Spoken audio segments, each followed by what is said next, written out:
está grabando ya, ¿vale? Por quien quiera encender la cámara o quien la quiera quitar. Como os comentaba, pues Beatriz Espinosa, ella es psicóloga, neuropsicóloga, sobre todo centrada a la atención infantil. Y bueno, yo he tenido el placer de trabajar con ella en la Asociación de Daño Cerebral y la verdad que es una profesional como la copa de un pino. Luego se unió María, que también he trabajado con ella en la asociación. Y bueno, si Bea ya tenía un gran bagaje, cuando se le unió María, pues esto ya era la bomba, ¿no? Son un equipo que por separado son muy buenas las dos, muy buenas profesionales, muy buenas personas, pero juntas hacen un tándem que ahora lo veréis. Son grandes comunicadoras y grandes profesionales. Bueno, Bea, sí que me gustaría que te presentaras un poco. ¿Cuál ha sido tu trayectoria profesional? ¿Dónde te has formado? O algo de lo que estés especialmente orgullosa, que quieras mencionar sobre ti. Gracias, Jessica, primero por la presentación que nos has dado. Muchas gracias. Y bueno, brevemente, de mi experiencia puedo decir que bueno, yo hice la formación en neuropsicología clínica infantil, también hice en clínica, psicología clínica en la infancia y la adolescencia, pero aparte bueno, pues de estos títulos, yo creo que lo más importante ha sido mi aprendizaje que he tenido con las familias, ¿no? El trabajo que he tenido con las familias y con los niños, con dificultades o con discapacidad.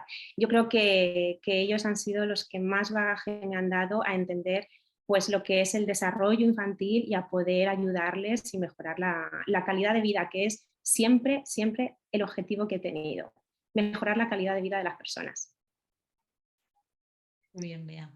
María, cuéntanos un poco sobre ti, qué has Bueno, estudiado y cuál ha sido tu trayectoria. bueno, muy buenas tardes y también muchas gracias, Jessica, por la presentación. Bueno, yo estudié pedagogía y posteriormente me especialicé en exclusión socioeducativa, que incluía tanto el ámbito social como tal, pero también pues todos los tipos de exclusión que atañen pues, a la discapacidad y a cualquier tipo de circunstancia vital que no permita un desarrollo integral, ¿no? Y la verdad es que, como dice Bea, creo que o sea, la parte fundamental de mi aprendizaje pues, fue a su lado, que fue ahí en la Asociación de Daño Cerebral, que pudimos estar las dos atendiendo a familias, atendiendo a niños y donde realmente hacíamos un trabajo de detección de necesidades y obviamente pues de actuación frente a esas necesidades, pero sobre todo había un trabajo de mucha mediación con las familias, de ver qué pasaba en cada casa, qué pasaba con cada niño y la verdad es que pues gracias a ese proceso y de la mano de Bea que es increíble, pues pude aprender mucho y nada, la verdad es que desde que nos conocimos y empezamos a trabajar juntas, siempre teníamos en la cabeza el momento en el que pudiésemos crear algo juntas y ha llegado el momento y la verdad es que, pues bueno, espero que os sea de utilidad y de interés. El tema que tenemos hoy es neuroeducación, mito o realidad. ¿Qué entendéis vosotras por el concepto de neuroeducación? Pues sencillamente, Jessica, la neuroeducación, como la palabra lo dice ya, es la parte de la neurociencia aplicada a la educación y la pedagogía, ¿no? Que es llevado a las aulas de forma práctica, con teorías, claro que sí, de la psicología cognitiva, de la psicología del desarrollo y todo esto a nivel global llevarlo al aula de la forma más práctica y eficaz posible. Eso no se hacía hasta ahora. Hacerse hasta ahora, bueno, yo diría que no lo hemos hecho nada mal, ¿vale? No lo hemos hecho nada mal. Lo que pasa es que sí que es cierto que la neuro, ¿no? Es bastante más joven esta ciencia y que sí que todos los estudios que han ido saliendo, es muy importante que desde la parte más educativa los maestros y las maestras lo conozcan para saber en qué momento llevar a la práctica sus aprendizajes, los aprendizajes de los niños, el qué, el cómo y el cuándo llevar estos aprendizajes. Yo creo que esto responde muy bien la neuropsicología, la neuroeducación.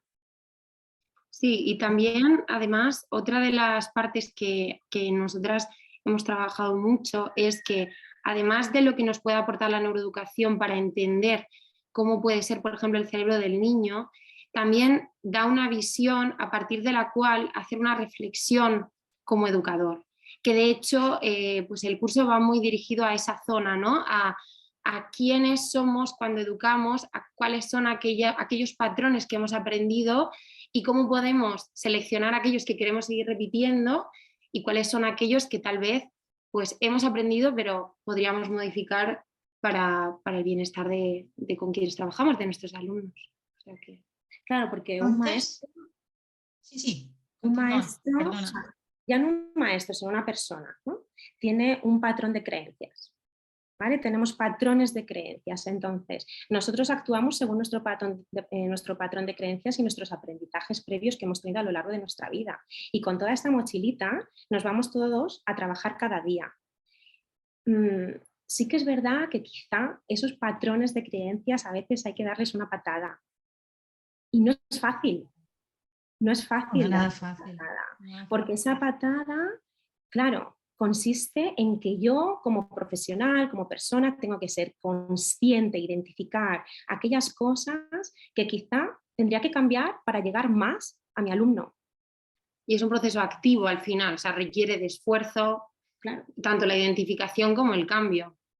Y pues ahí es donde yo creo que está la clave. Bueno, ese cambio debería ser constante, ¿no? Yo, por ejemplo, que soy logopeda, también la evidencia científica va avanzando muchísimo y lo que hace 2 meses era válido ahora ya no lo es. Y sí que es verdad que desprenderse de ciertos conocimientos que teníamos muy arraigados es complicado, ¿no? Y a veces entras ahí en un debate de decir, pero a ver, lo que me están contando ahora, pues, ¿qué es la moda? O es verdad lo que estamos hablando, está avalado con ciencia. Entonces, ¿cómo aprenden los niños? ¿Cómo aprende su cerebro? Bueno, yo aquí lo primero voy a hacer unas exclamaciones. Nuestro cerebro es fascinante, es maravilloso, es un órgano que nos permite hacer una cantidad de cosas, es una locura, pero que no nos paramos a pensar cada día en lo que nos deja hacer nuestro cerebro, ¿no? Y quizá pues las personas que hemos estado trabajando en daño cerebral adquirido, ¿no? Somos conscientes de que vemos, escuchamos, oímos, interpretamos, todo gracias a ese cerebro que funciona, ¿no? Con todas sus funciones cognitivas. Ahora cierro la exclamación y digo que nuestro cerebro aprende de forma adaptativa y funcional y útil, ¿no? Qué palabra más chula, útil. O sea, lo que sea útil, me lo quedo y lo que no sea útil para mí, lo voy a desechar. Y esto se traduce, esto que son bueno, procesos cognitivos, se traduce a nivel orgánico de la siguiente manera. Existen podas de neuronas cada vez que yo digo que este aprendizaje no me sirve para nada. ¿Vale? Y se fortalecen y se refuerzan unas conexiones sinápticas que tengan que ver con ciertos aprendizajes que he hecho. ¿Vale? Con lo cual me voy a quedar con lo que me es útil y lo que no es útil lo voy a desechar. Tiene todo el sentido del mundo, ¿no? Sí, y además es cierto que o sea, aquí donde entra también el papel educativo es que puede ser que haya, por ejemplo, dentro del currículum, puede que haya elementos donde los propios niños tengan esa predisposición, y anda que no lo habremos oído veces, de es que esto para qué sirve, esto no sirve para nada, es que esto cuando sea mayor, vale, pero ahí está el papel docente de crear el sentido de utilidad incluso a la cosa más remotamente teórica o más ajena a los niños, ¿no? O sea, ahí es donde realmente cobra sentido la labor docente de mediar entre el conocimiento y los niños para acercárselo y realmente en favorecer la motivación o la curiosidad cuando a veces parece imposible, ¿no? Ahí es cuando realmente ves a maestros que hablan de temas que a priori puede ser que no interesen a ningún niño y tienes a los niños, vamos, con los ojos muy abiertos, ¿no? Y ahí es donde está la diferencia, sí. Si es que, claro, los niños de forma innata es que son curiosos. Son curiosos. A mí que me diga alguien que un bebé no es curioso. Si miramos a un bebé, aquí podríamos, yo creo que todo el mundo estaría de acuerdo en decir que sus ojos están bien abiertos y mirando cada estímulo que ocurre en el entorno. Entonces, esa curiosidad, esa motivación es innata. Ahí está. Pues nace con ella, ¿no? Claro. Con lo cual, ¿qué pasa? ¿No? ¿Qué ocurre? ¿Qué variables están afectando a esa motivación? Que son muchas las variables, ¿no? Que esto en el curso las iremos viendo, las variables. Son muchas las que influyen en el aprendizaje. Bueno, porque la motivación de uno no es la motivación de otro. Eso es lo realmente complejo que tenéis los docentes. En todo este alumnado que tenéis en un aula, conseguir motivar a todos con un mismo tema, ¿no? O sí, no.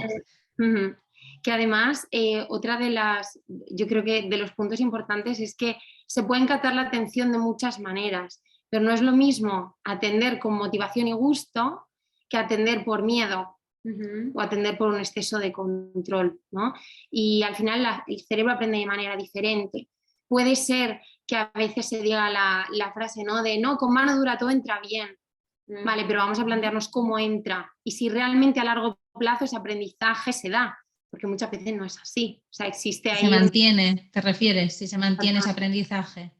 A que realmente sea un aprendizaje significativo que luego posteriori se pueda relacionar con otros o que sea algo que se aprende en el momento por miedo y como que esto ya lo veremos también en el curso, ¿no? Por supervivencia, porque se active ese cerebro de supervivencia de decir, tengo que saber esto y me lo tengo que saber a lo mejor mañana o me lo tengo que saber en cualquier momento, pero en el momento en el que el estímulo de ese miedo o ese control, que es por ejemplo un examen o es por ejemplo una clase con un profesor que no me impone ningún tipo de cariño, necesito estar ahí y suelto y sobrevivo de alguna manera, es muy probable que ese conocimiento a lo mejor mi cerebro ya diga, ya está, ya he cumplido mi misión, ¿no?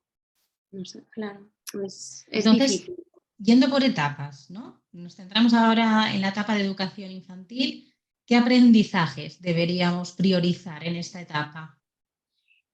Bueno, pues nosotras, las veces que lo hemos hablado, yo creo que siempre hemos puesto el foco en el movimiento, en toda esa formación artística y musical, ¿no? Todo lo que suponga pues, un estímulo sensorial, físico para el niño y que le suponga un aprendizaje vivencial, ¿no? Ir adaptando, o sea, que su cerebro se vaya adaptando progresivamente al entorno que le rodea, recibiendo estímulos positivos y estímulos, el matiz está en lo vivencial, de ahí el movimiento, pues eso, la educación física, el aprendizaje a través pues del tacto, de los sentidos, ¿no? Claro, cuanto más, si hablamos de la infancia temprana, vamos a hablar de un aprendizaje más vivencial y experimental.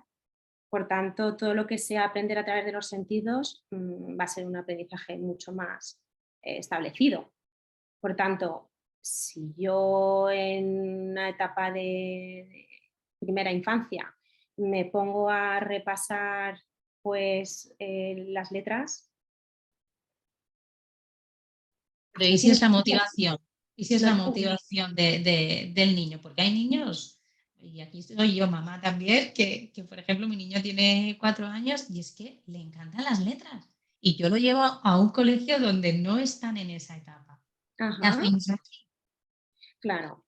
Las motivaciones del niño pueden ser que quiere jugar con las letras, pueden apilar letras, pueden tocarlas, sentirlas, pero otra cosa es que me ponga a escribir una letra, donde tienen que haber necesariamente unos prerequisitos y sin ellos el aprendizaje no va a ser un aprendizaje integral. Entonces, tengo que tener en cuenta como maestro, maestra, como profesional, de que tiene que cumplir un niño unos prerequisitos para empezar a trabajar, por ejemplo, con la lectoescritura. Y si no los tiene, serían, por ejemplo? Vamos a ponernos en el vale, caso de la lectoescritura, que nos hemos metido aquí, en este berenjenal, pero vamos a ver, ¿qué prerequisitos debe haber si yo cumplir un niño?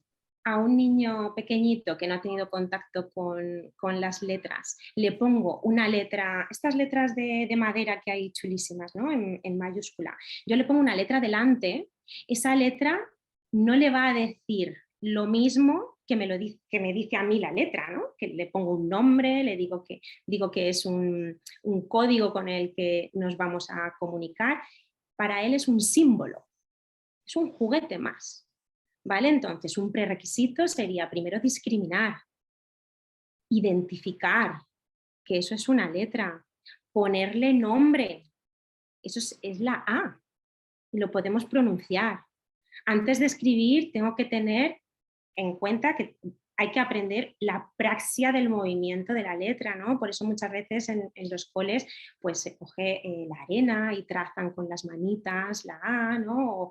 O a lo mejor con el mismo vaho en los cristales hacen la praxia, lo que es el movimiento de la A, pero claro, hay tantos pasitos previos a que yo coja un rótulo o una pintura gruesa, ¿no? Que utilizamos, y escribir y trazar esa A, hay muchos antes. Aquí ya estamos hablando de unas funciones ejecutivas. Entonces, se adelantan procesos. En algunas ocasiones es evidente que cada colegio, institución educativa escoge una línea, ¿no? Pedagógica, pero por lo general se adelantan procesos. Pues sí, Creemos que sí se adelantan. Vale. Se empieza pues ligeramente antes, la verdad, con el tema de la lectoescritura y sobre todo una de las cosas que nosotras hemos comentado porque nos hemos encontrado, en este caso en la asociación y bueno, en nuestra vida diaria, es que además de que dentro de la misma escuela se adelantan procesos, luego existe una presión tanto social como incluso familiar, fruto de esa presión social, ¿no? De cuándo hay que aprender a escribir, de cuándo hay que aprender a hacer ciertas cosas. Y nos hemos encontrado, por ejemplo, tenemos un caso con el que trabajamos, que era un niño que obviamente llevaba retraso en el aprendizaje de la lectoescritura y lo que se empezó con él fue el aprendizaje de las mayúsculas para pues, facilitar de alguna manera pues, el trazo. Él ya, con las mayúsculas, él estaba en una zona de confort, digamos, pero ni siquiera completa. Es decir, había letras que todavía se le resistían. Y lo que se acordó en el colegio, en las reuniones que tuvimos, fue que él iba a realizar todas las actividades que tuviese que hacer con mayúscula. Todo el mundo estaba de acuerdo, el niño estaba a gusto, todo iba muy bien. Pero luego, por otra parte, nos vino la familia diciendo que cómo era que no pasábamos ya a la minúscula. Aprender la minúscula y que su hijo tenía que aprender a escribir ya en minúscula, que no podía ser. Claro, ahí hay una aceptación por parte del colegio y hay una adaptación al ritmo del niño. Pero nos vemos que tanto por la familia, que de hecho lo vive con muchísima angustia, no escribe, y ya no es que no escriba, sino que no escribe en minúscula. Entonces es importante difundir este tipo de información, ¿no? De que cada niño tiene su momento y sobre todo darnos cuenta de que ningún niño es menos que otro por adelantar o atrasar ese proceso, porque al final, si se hace en el justo momento, todos van a alcanzar su aprendizaje. Y ahí hay un doble trabajo con el niño a nivel pedagógico a la hora de aprender ese proceso, pero también hay una labor familiar difícil, porque realmente se lleva muy mal eso, ¿no? Y hay una hiperestimulación ahí innecesaria, de alguna manera. Claro, y esa hiperestimulación conlleva estrés. Entonces, aprendizaje. ¿Cómo influye el estrés, Bea? Claro. ¿Cómo influye el estrés en el aprendizaje? El estrés, una de las cosas que ocurre a nivel cerebral es la segregación de cortisol, que es la hormona del estrés. Por tanto, va a impedir cualquier aprendizaje. O sea, aprender con estrés, lo podemos decir aquí todos, ¿no? O sea, en una situación de estrés total, ¿cómo nos sentamos en una mesa e intentamos hacer una escucha activa aprendiendo lo que se nos está diciendo o intentando llevar a cabo un ejercicio que nos acaban de poner en un folio. ¿Cómo están nuestras funciones ejecutivas en momentos de estrés? No tenemos olvidos Un frecuentes. rendimiento, ¿no? Claro, Ahí. Existe un claro, bloqueo, un claro. rechazo. ¿Cómo está esa atención? Bueno, pues entonces, si somos conscientes de cómo vivimos nosotros el estrés, no podemos estresar a los niños, porque se crean patrones de aprendizaje y un niño que aprende con estrés o con miedo es un patrón que queda. Y entonces cuando es adulto y no tenga que aprender de forma obligatoria, no lo va a hacer. Va a Claro, ahí tener... estamos haciendo que el aprendizaje no suponga un placer. Y tanto que hablamos del No. aprender a aprender, de la formación durante toda la vida, claro, pero si ese aprendizaje supone un trauma, no vas a querer continuar con ese aprendizaje. De hecho, existe hasta un efecto colateral en la propia familia, porque lo que pasaba, por ejemplo, en esta familia era que había una presión extra por parte de los padres en ese niño. Entonces, cuando él llegaba a casa después de estar 7 horas en el colegio, 8 horas en el colegio, él llegaba y había un mensaje por parte de sus padres de no, es que ahora toca leer también media hora. Y su posición era, Totalmente. no, yo no leo. Y entonces no, es que yo no quiero escribir, yo es que yo no quiero. Y entonces venía y decía, es que conmigo no escribe, escribe en el cole, escribe con vosotras. Y claro, ahí hay un trabajo muy fuerte de decir a esa familia que en lo que hay que estar, o sea, tuvimos ahí un trabajo de, pues te diría que hasta semanas y meses de intentar pasar ese rato que era como más estrés a que lo llevasen a un juego, un puzzle, a jugar juntos, a dar un paseo y que realmente ese niño que ya había hecho todas sus horas de trabajo no tuviese una sobreestimulación todavía que le iba a hacer pillar incluso más miedo a las letras, ¿no? Que era lo último que Bueno, teníamos. y tengo que decir que María, que era la persona que trabajó de forma directa con este niño, consiguió grandes logros a través del juego, del autoconocimiento. O sea, el niño era capaz de identificarse, su gestión y hizo un logro total, tengo que decirlo. Un gran logro. Tenemos una pregunta en el chat. Sí. Nos preguntan, escuchando a Bea, con el tema de la curiosidad innata en los niños, me viene una cuestión que a mí me preocupa, y es que cada vez más coles optan por introducir las nuevas tecnologías al aula, ya sean con ordenadores, tablets, pantallas. ¿Qué impacto tiene esto a nivel cerebral en la calidad y capacidad del aprendizaje? Vale, está Qué claro. buena la pregunta, ¿eh? Sí, está claro que el avance de las nuevas tecnologías pues, nos ha ayudado muchísimo a todos a nuestro día a día. Pero esto ha sido algo que hemos estado hablando mucho María y yo. Ha tenido una parte importante en la falta, o sea, ha tenido una parte muy importante en la falta de formación en este sentido. Hay una falta de formación en el uso de las nuevas tecnologías. Las pantallas, ya sabemos que hay estudios que dicen que los niños menores de 2 años tienen retraso en el desarrollo del lenguaje cuando han tenido un gran contacto con tecnologías como las tablets, ¿no? Por tanto, no puede ser un gran aliado en el aprendizaje. Puede ser un gran aliado en la agilidad, en ayudarnos a una búsquedas de información, pero no tiene que ser el factor principal para que yo me motive para aprender. Mirar, hay una cosa que recuerdo de algunos coles con los que he trabajado, y es que se han utilizado plataformas estupendísimas donde el maestro al terminar el día escribe los deberes para el día siguiente, son mensajes que van directamente a los padres. Entonces, escribe los deberes, escribe lo que tiene que llevar el niño al día siguiente también, si es que tienen que llevar pues, una libreta en concreto, ¿no? Cualquier cosa. Vale, pues esto se está cargando las funciones ejecutivas de los niños. ¿Vale? Las funciones ejecutivas, pues una de las funciones que se desarrollan más tardías. Las funciones ejecutivas consisten en que yo sea capaz también de recordar lo que me ha dicho el maestro en el colegio y que organice y planifique lo que necesito para que al día siguiente me lo meta en la mochila y cuando llegue al maestro lo tenga preparado. O llegar a mi casa, recordar que tengo unos deberes, sacar mi agenda, revisar lo que he apuntado y hacerlos. Claro, si yo tengo Vea, papá... muchas personas te dirán aquí, pero es que si no me lo dicen a mí, no lo hago. Entonces la consecuencia es que no va a llevar el deber hecho al colegio. ¿Qué pasa aquí? ¿Lo Eso tiene que llevar o no lo tiene que llevar? ¿Qué es peor? ¿Qué es mejor? Eso es lo que tiene que ocurrir. El niño, si no recuerda hacer los deberes y no los hace, al día siguiente habrán unas consecuencias. Es decir, el resto de compañeros quizá los tengan y yo no los tenga hechos. Entonces, esto me tiene que servir a mí para aprender, a anticipar, a recordar, a que en un momento X de la clase yo tengo que sacar mi agenda y apuntarme los deberes.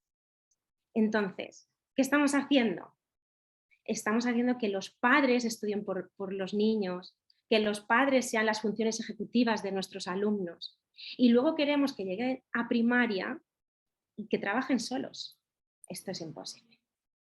Esto es inviable. O empezamos desde pequeñitos y haciéndoles conscientes de la responsabilidad que tienen poco a poco, o es muy difícil llegar después a una universidad o a una secundaria, ¿no? Me voy a más a una secundaria, y que sean responsables, ¿no? O desde la etapa infantil, piensas, vea, que se puede Claro, trabajar esto. claro, el adolescente futuro empieza en la etapa infantil. Tenemos que crear adolescentes responsables, a vivir con dignidad ¿no? y a ser capaces de que sean resolutivos desde la etapa infantil. Y claro, conforme lo estoy diciendo, parece que todo recae sobre el cole, pero no es así, ¿no? La parte de la familia es muy importante y todavía no la habíamos hablado. La parte de la familia yo pienso que tiene que formar más parte de la escuela. Tiene que haber más formación, más orientación, información y formación a la familia para que ellos vean la necesidad de lo que tienen que saber para saber educar. Y no en la etapa del adolescente te llaman, ¿no? Pidiéndote ayuda porque se ahogan esos padres. Claro. Sí, de Es un alguna poco... manera... perdón. Sí, no, tranquila, María. Nada, que lo que pasa muchas veces es que cuando llega la edad, una edad numérica, es decir, sí, ya tienes X años, tienes que saber hacer A, B, C, D y E. Pero es que hay muchos niños que durante todo su proceso de infancia no han tenido ningún tipo de responsabilidad. Entonces de repente llegan los 13 y tienen que tener un nivel 4 de responsabilidad, pero no ha habido un entrenamiento. Es como con la misma gestión de las emociones. Cuando ha habido un excesivo consentimiento, cuando no ha habido un acompañamiento en las emociones, cuando ha habido tanto excesiva imposición como demasiada poca, luego cuando llega el momento de poner límites y de tú querer establecer con tu hijo un diálogo de persona a persona y no de persona a niño, te das cuenta de que no tiene las herramientas para gestionarse como una persona y para respetar los límites que tú quieres establecer. Entonces, es como cuando decimos que se ve cuando vas a aprender a leer si has tenido carencias en infantil, pues cuando llegas a la adolescencia se ven carencias en otras áreas, cuando llegas a la edad adulta ves carencias que han tenido durante todo el proceso educativo. De hecho, hay muchas cosas que yo recuerdo estar en la universidad y que dijesen, ¿cómo puede ser que esto no lo sepáis, no? Y es la eterna frase que yo he oído a todos los profesores. Y es como, algo está pasando. En algún momento alguien se tiene que hacer cargo de que algo falta y ponerlo en práctica, ¿no? Y obviamente tiene que ser un trabajo familia-colegio porque tampoco podemos tener el síndrome del superhéroe en el centro cuando dentro de casa no se establecen patrones que ayuden a ello, ¿no? No sé. Mira, hablando de emociones, ahora por ejemplo has dicho una frase que a mí también me ha recordado a mi escolaridad, ¿no? La frase de ¿cómo puede ser que esto no lo sepáis? Si yo, Yo también la he tenido. Supongo que todos la hemos tenido en algún momento. vale, Perdóname. si ahora estamos todos en el trabajo y yo me dirijo a cada uno de vosotros y os digo, ¿cómo puede ser que esto no lo sepas? ¿Qué sientes? No respondáis. Qué burro soy. Qué burro Oh, soy, ¿no? Totalmente. Ujú. Debería saberlo esto. ¿Cómo no me ha dado a mí? Claro, te genera frustración, tristeza, ansiedad, ¿no? Pues Sí. estas emociones son las variables que también influyen en el aprendizaje, con lo cual acabamos de decir que el lenguaje que se utiliza en el aula es importantísima.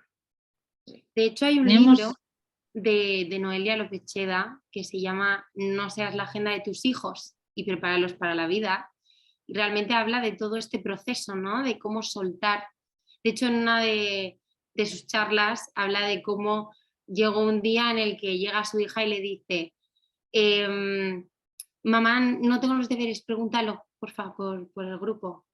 Y entonces, de hecho, de eso que fue a coger el móvil y dijo, no, hoy no. Y entonces hizo que de alguna manera fuese como la alerta de, oh Dios mío, no tengo los deberes, no tengo manera. Y entonces se dio cuenta, ¿no? De esa facilidad de poder resolver. Venga, Balta. Uy, Hola, Nicola. de esa, a ver, un momento. Spider-Man. Hay alguien que tiene el audio encendido. sí. Creo que ya está. Sí. Vale. Y- Perdonad. No sé por dónde nada. íbamos. Sí, que Pues, eso, que fue como ese gesto que muchas veces es como que todo parece más fácil cuando estamos con infancia y adolescencia de deja que ya lo hago yo, o tranquilo que yo te doy los ejercicios, y momentáneamente parece una solución más fácil, pero a largo plazo tiene consecuencias complicadas. Cristina nos hace una pregunta. Estoy totalmente de acuerdo con lo que decís. Lo único que muchas veces cuando no llevan los deberes hechos, no existen consecuencias de ello, pues los deberes en muchos centros son optativos. ¿Qué opináis de los deberes? Ay, no te he escuchado, Jessica. Es que se baja un poco la voz. Sí, ¿Qué has sí. ¿Qué dicho? opináis de los deberes? De la pregunta que nos ha hecho Cristina, que como no hay consecuencias, porque los deberes son optativos en algunos centros. Vale. Deberes sí, deberes no. Vale. Yo pienso que deberes no. Y justifico. Deberes no, porque los niños están muchas horas ya en la escuela, ¿no? En el centro escolar. Pasan muchas horas manteniendo la atención en las explicaciones, en las tareas, en todo lo que se está realizando en el aula. Después llegan a casa y si otra vez me tengo que poner a hacer trabajo y no puedo jugar, que es otra forma de aprender, no puedo jugar donde puedo hacer mi creatividad, mi imaginación, que se desarrolle todavía más. Además, sin normas y sin reglas, ¿no? Jugar yo solito con mis juguetes o con mis amigos o con mis papás o con, ¿no? Se está perdiendo una parte muy importante porque ¿cuántos niños cuando terminan la escuela tienen las clases de repaso? Luego, además de las clases de repaso, bueno, el inglés porque es muy importante y les ponemos también idiomas, no solo inglés, a lo mejor pues yo como padre o madre quiero que aprenda varios idiomas y le voy a apuntar, luego quiero que vaya a deporte, quiero que vaya a esto y al final es un estrés. Yo siempre digo, cuando me dice una madre, mira, le voy a apuntar a tenis, ¿qué te parece? Muy estupendo, porque el tenis es fabuloso. En tenis, vamos, desarrollas una capacidad, una serie de habilidades cognitivas que fenomenal. Pero ¿y tu hijo qué dice? Ah, vale. Es que, ¿sabes? Es que yo iba a tenis. Y como yo iba a tenis, yo quería ser buena en tenis. Y quiero que mi hijo sea bueno porque creo que ya, pero es que tienes que preguntar a tu hijo qué es lo que quiere.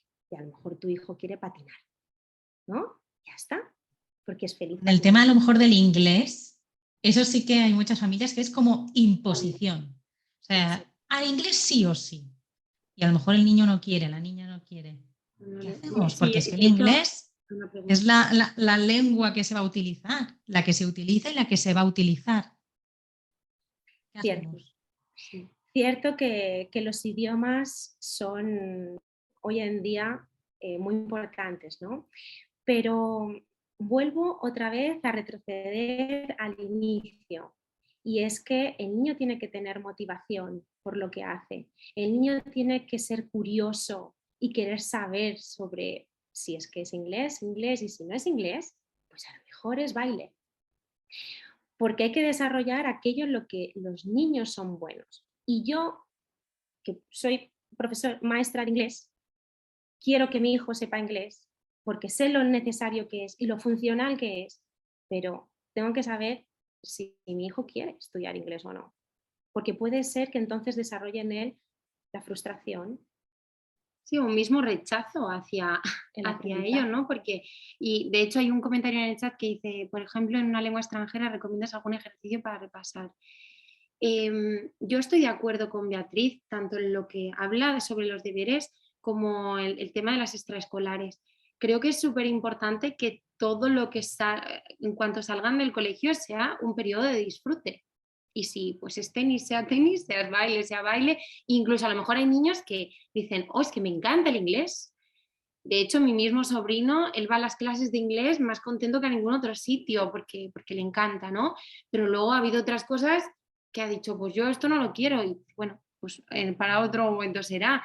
Yo, por ejemplo, si tuviese que recomendar a lo mejor algo, y yo, de hecho, esto lo he puesto en práctica en algunas ocasiones, es intentar que no estipular, sino hacer un intento, ¿no? Ir viendo qué actividades, por ejemplo, que el niño haga con gusto, podríamos darle un giro de idioma. Por ejemplo, si le encanta ver los dibujos animados, pues a lo mejor puede ser que un día se los pongamos en inglés, o si queremos que esté en otra lengua, y a ver qué tal, a ver si le gusta.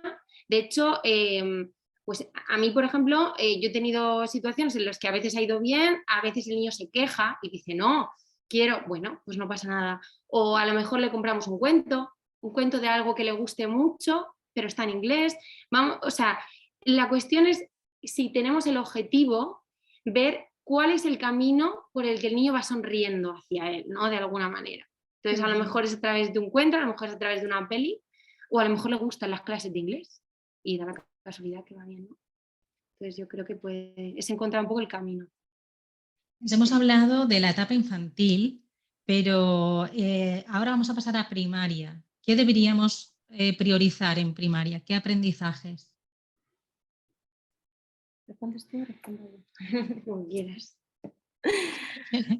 A ver, es cierto que todo movimiento afianza aprendizaje, por tanto, el movimiento continúa, ¿vale? Cuando pasamos de la etapa de infantil, en la que es cierto que en muchos centros escolares el movimiento es la base, y pasamos a la etapa de primaria, y de repente estamos todos sentados en mesa y todos quietos a escuchar y a escribir, ¿no? Esto es más difícil. Esto es muy difícil en un niño. Los niños tienen que moverse, tienen que correr, tienen que andar, tienen que... Y esto lo que hace es hacerte sentir bien el movimiento. Por tanto, es una de las cosas que no se nos puede olvidar nunca. El movimiento es esencial, es crucial para aprender. Por tanto, mantengo el movimiento. Sí que es cierto que en la etapa de primaria ya puedo empezar a aprender más conocimientos.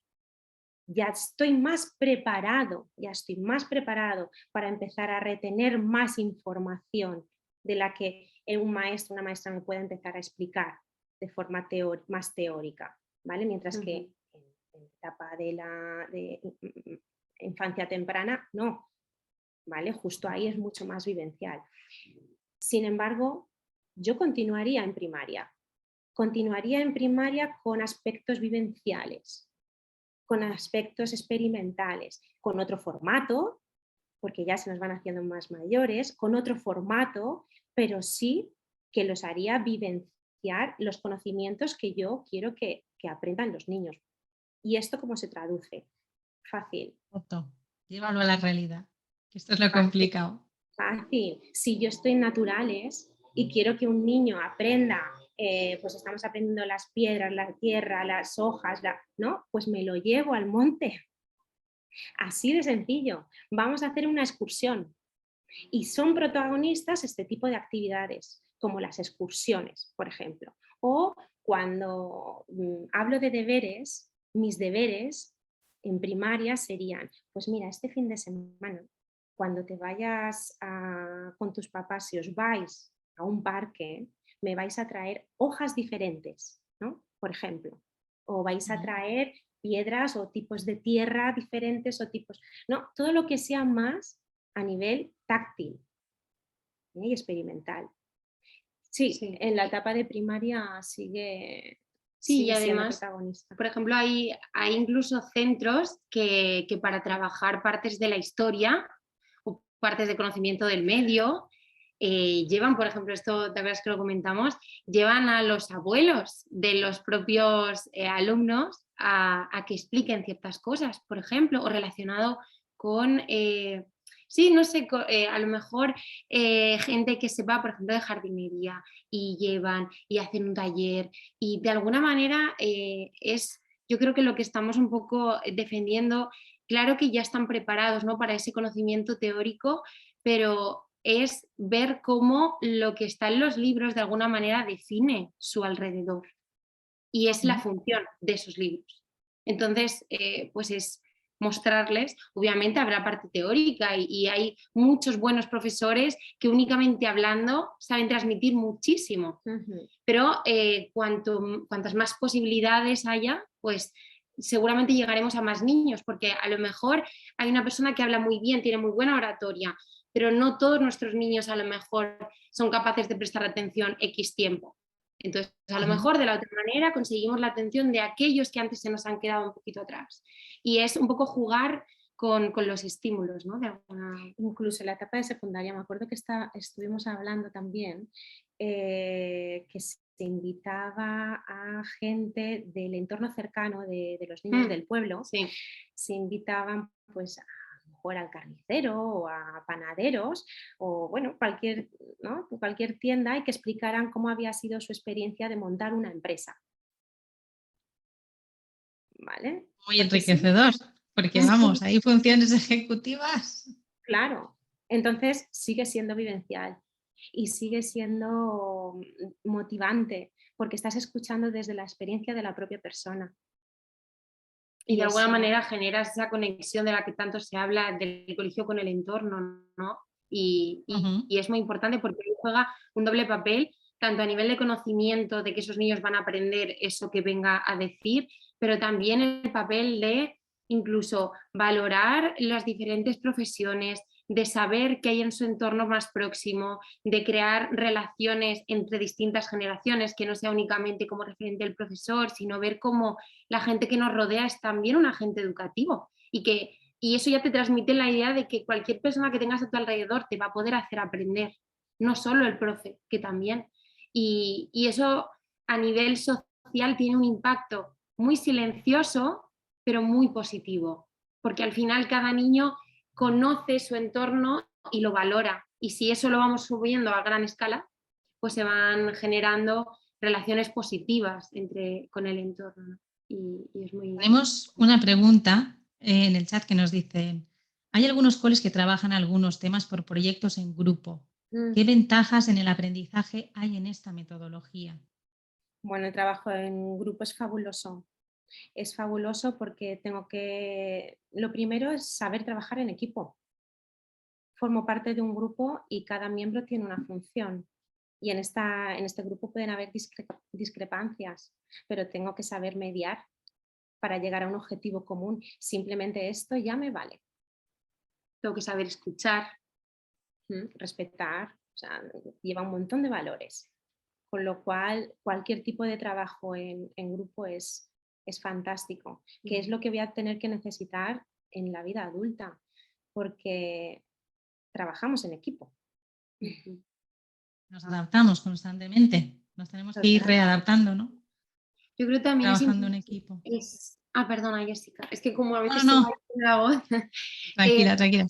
Que sí que quería apuntar que obviamente los trabajos por proyectos en grupo son súper beneficiosos, pero creo que también es importante la gestión de esos grupos, porque cuando se divide en este caso, por ejemplo, una clase en pequeño grupo, los ojos se tienen que multiplicar, porque es posible que se creen dinámicas dentro de los propios grupos que a lo mejor haya un exceso de liderazgo, haya niños que no saben participar y son una oportunidad para que ellos aprendan a trabajar en grupo, pero también para el mismo docente de ver cómo se relacionan los niños y para interceder e incluso ver qué problemática puede haber entre dos niños y cómo se relacionan en grupo y llevar esos problemas a solucionarlos, que es lo más importante. De hecho, nosotras cuando íbamos con la asociación a hacer lo que llamábamos patios inclusivos, que eran unos juegos en grupo,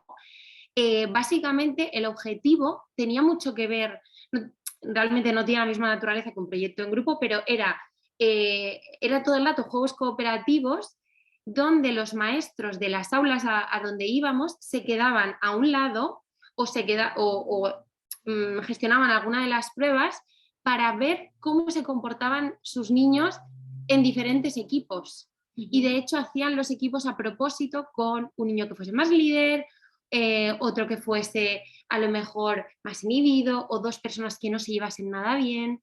Y es cierto que el trabajo por proyectos tiene muchísimas ventajas, pero también tenemos que asumir como docentes que nos multiplica la tarea y tenemos que ser conscientes de los riesgos que supone y de ver que el trabajo se reparta bien y de que haya realmente un trabajo compartido, ¿no? Que no sea solo trabajar en grupo, sino aprender a trabajar bien en grupo. Exacto. Sí. Por ir avanzando, ¿vale? Dentro de una clase hay diferentes niños y cada uno tiene un ritmo de aprendizaje distinto. ¿Pueden los profesores adaptarse a cada alumno o es una utopía? La heterogeneidad siempre ha estado. Siempre ha estado. Entonces, vamos a tenerla siempre en las aulas. Con lo cual, lo importante aquí es encontrar pues, las oportunidades para aprender de esa heterogeneidad.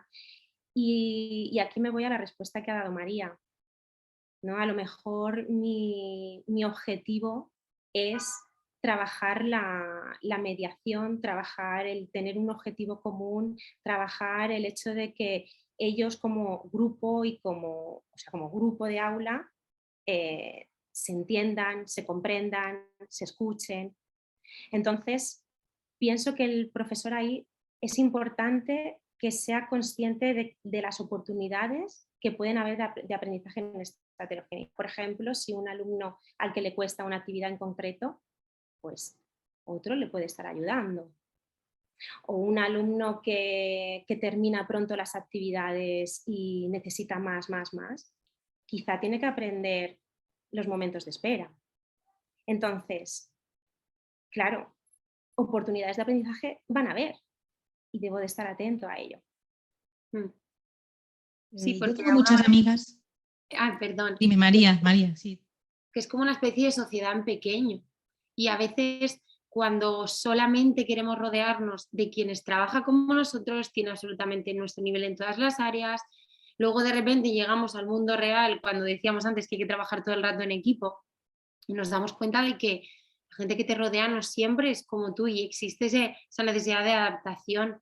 Entonces, lo mismo que decíamos antes de los proyectos en grupo, incluso en gran grupo, en una clase, también se tiene que trabajar esas dinámicas, esa paciencia. Claro, es como, el maestro al final es pensar qué objetivo tengo yo con este grupo. Cuando llegue el mes de junio y todo haya terminado, ¿qué tengo que haber conseguido? Porque sí, cada niño va a tener necesidades diferentes, las fortalezas son distintas, las dificultades van a ser distintas, sí, pero ¿qué quiero yo como grupo conseguir en el aula? Yo tengo muchas amigas, muchas, que son profesoras de diferentes etapas educativas, ¿no? Y muchas veces dicen, mira, Jessica, a mí me llegan a veces alumnos que me dicen, Ana, este niño tiene TDAH. Y dice, bien, yo me busco la vida por internet e intento adaptarle el material. Y dice, pero yo no tengo ni idea. Entonces, yo sé que no le he adaptado bien los contenidos, creo que lo he hecho bien, pero no lo sé, no hay nadie que me diga qué he de hacer. Entonces, ¿están los profesores, los maestros preparados para adaptar los contenidos o debería ser el orientador del centro quien marcara estas pautas, ¿no? Pues a este niño hay que adaptarle el material de esta manera. ¿Cómo se puede mejorar en esto? Porque sí que es una necesidad que está latente. Mira, Jessica, yo soy una gran defensora del trabajo en equipo. Entonces, está claro que vale, el maestro tiene que estar formado en la diversidad, tiene que tener conocimientos, tiene que saber, ¿vale? Pues que existe este diagnóstico, por ejemplo, el TDAH, pero no tiene que profundizar en el TDAH, porque para eso están los psicólogos, los clínicos, los neuropsicólogos, tiene compañeros que está el PT, está el orientador. Entonces, esto es un trabajo interdisciplinar o transdisciplinar, me da igual la metodología del equipo, o sea, un trabajo de equipo. En cuanto yo como maestro detecto que algo ocurre y no sé qué es, pero sé que algo está pasando, entonces tengo que ir a mi compañero que es el orientador o la orientadora y decirle, aquí está pasando algo y no sé exactamente qué es. Y ahí está el papel del equipo de orientación, quien ya tenga que hacer un diagnóstico o pautar unas medidas a llevar a cabo en el aula.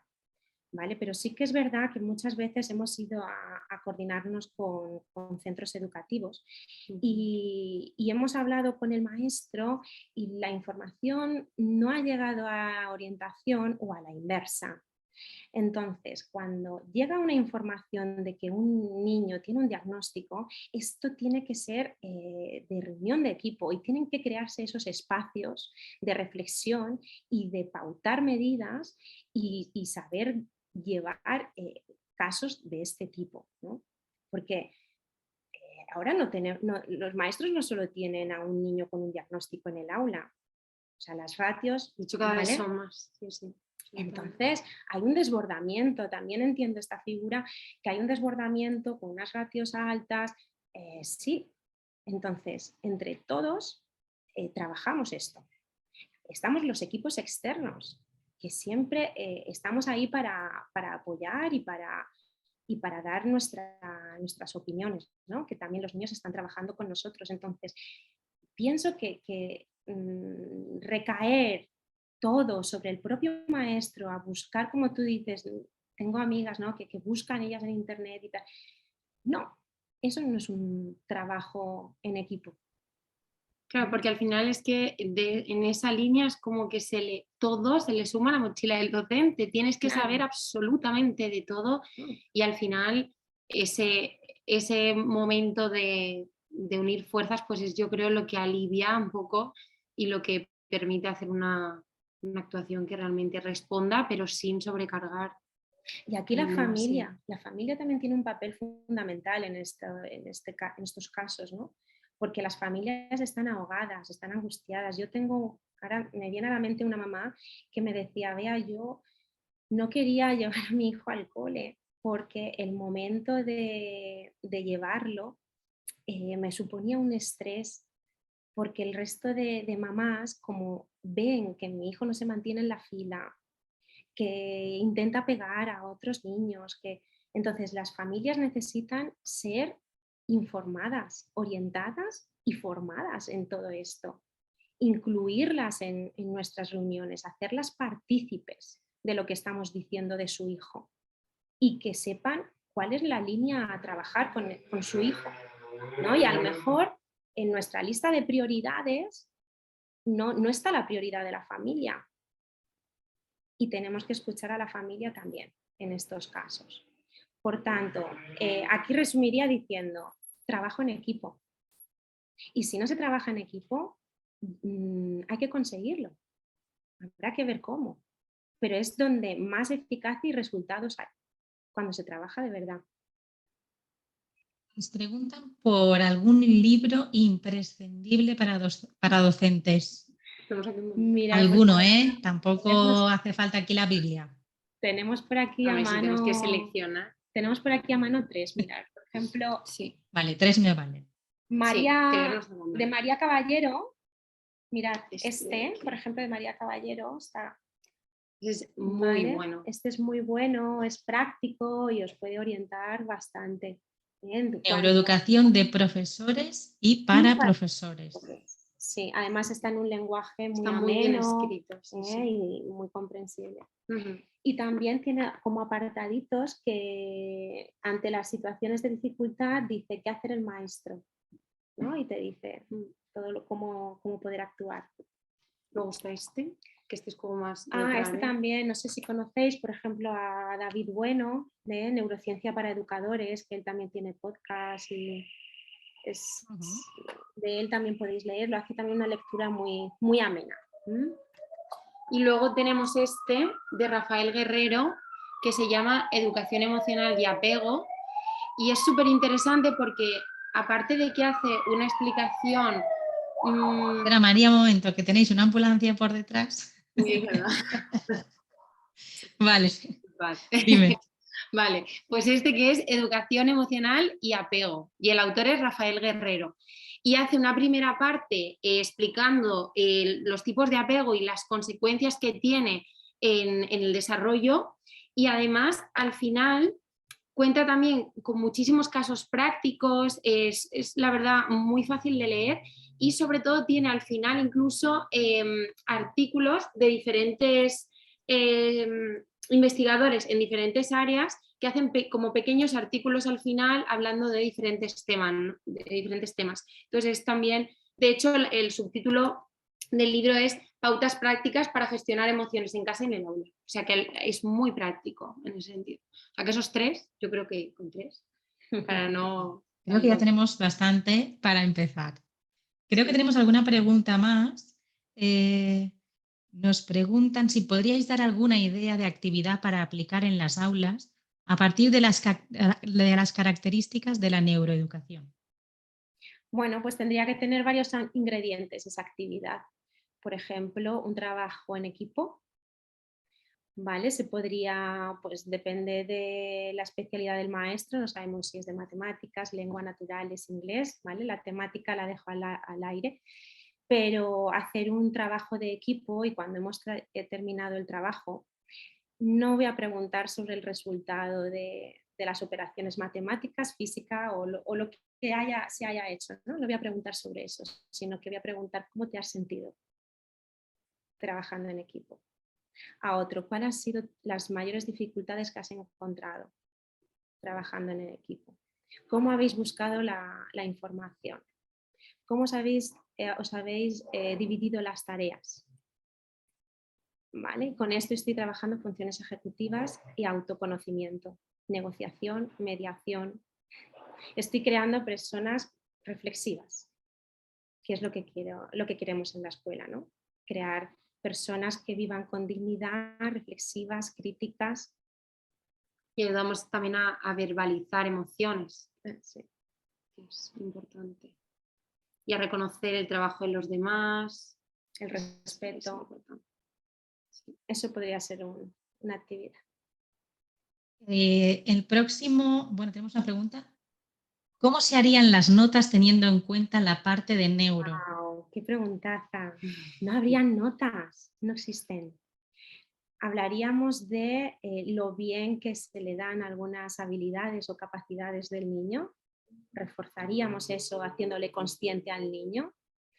Bueno, y preguntándole a él también, él nos diría, haríamos ahí un feedback y hablaríamos de cómo mejorar aquello en lo que él se ha sentido un poco que necesitaba más ayuda.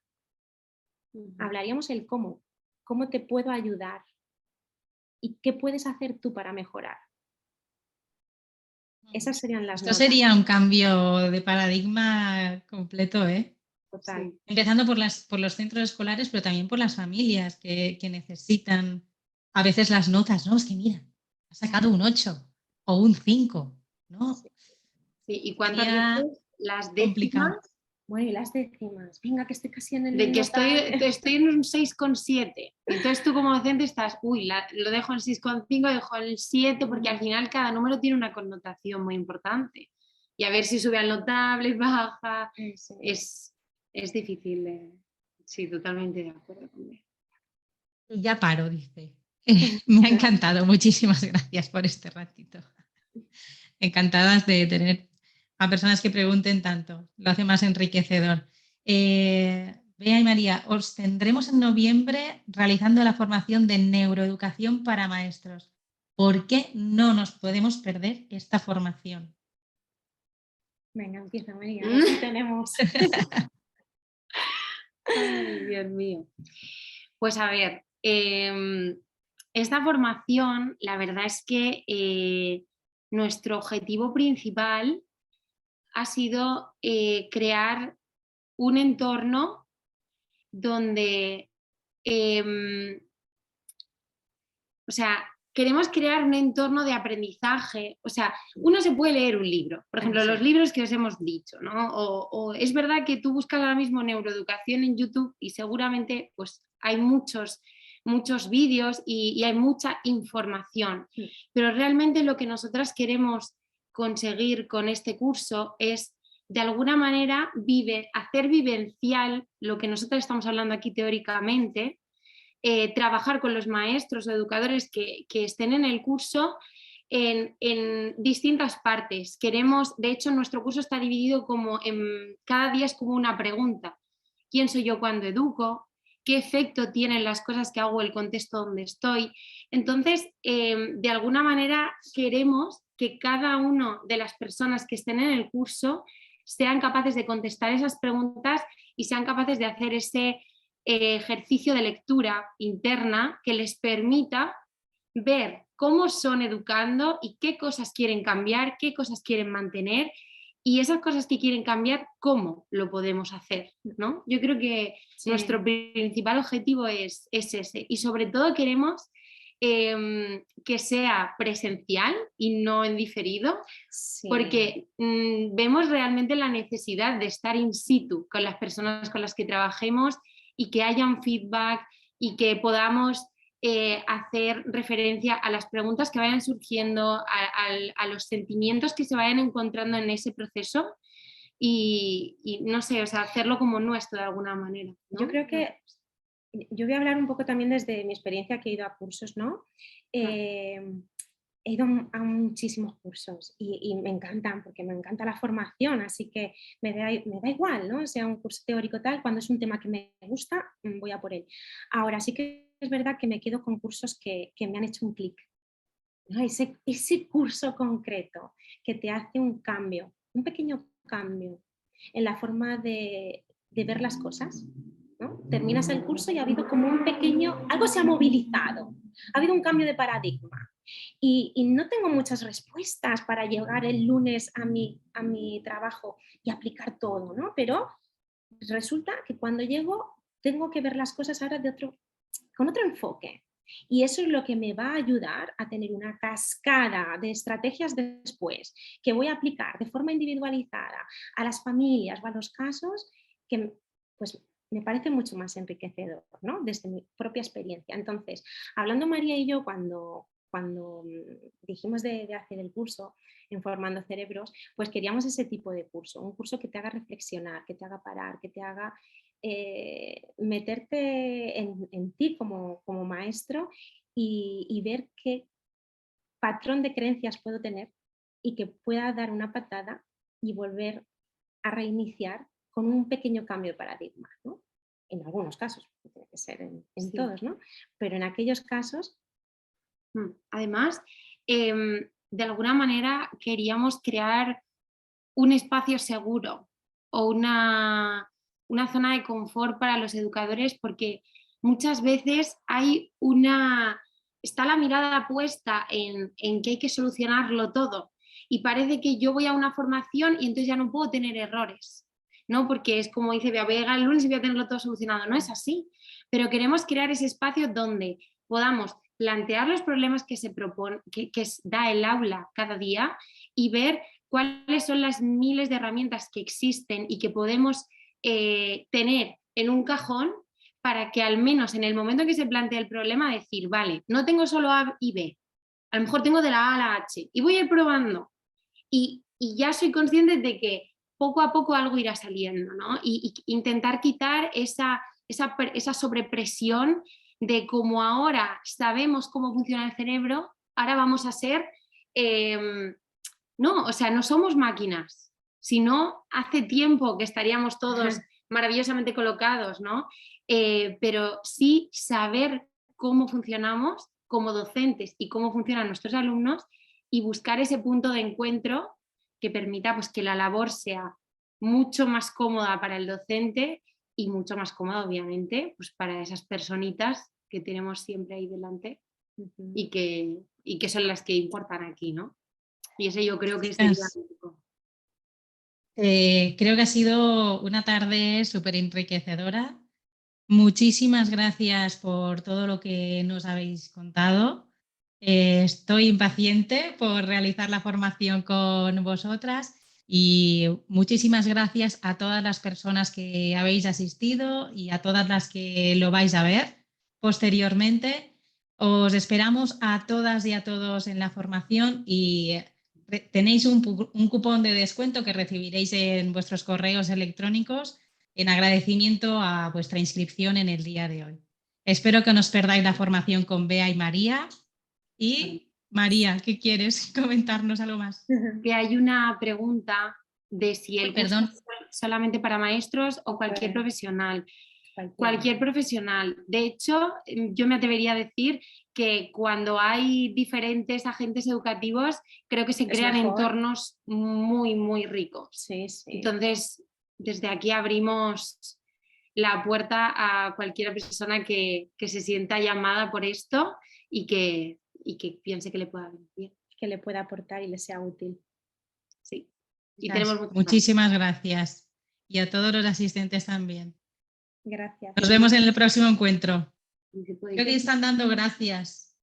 ¿Podéis decir el nombre? El nombre es Neuroeducación para Maestros. Ajá. En la Sí, plataforma. perdón, no lo había visto. Ajá. Sí, será de modo presencial, pero por vía telemática, que no es en ninguna localidad. Que esto a veces surgen dudas, ¿vale? Será a través de la plataforma Zoom, igual que hoy. Y será en 4 días. Será 19 y 20, si no lo estoy diciendo mal. Sí, ¿no? sí, creo que 19 y 20 de noviembre. Diría que es el de antes. Y 26 y 27. Sí. Ah, efectivamente, sí, son esos. 19, 20, 26 y 27 de noviembre, de 9 a 2 cada día. Serán 20 horas de formación, ¿eh? Que no es poco. Pues nada, muchísimas gracias. Gracias. Gracias. Chicas. Hasta luego. Buen día. Adiós.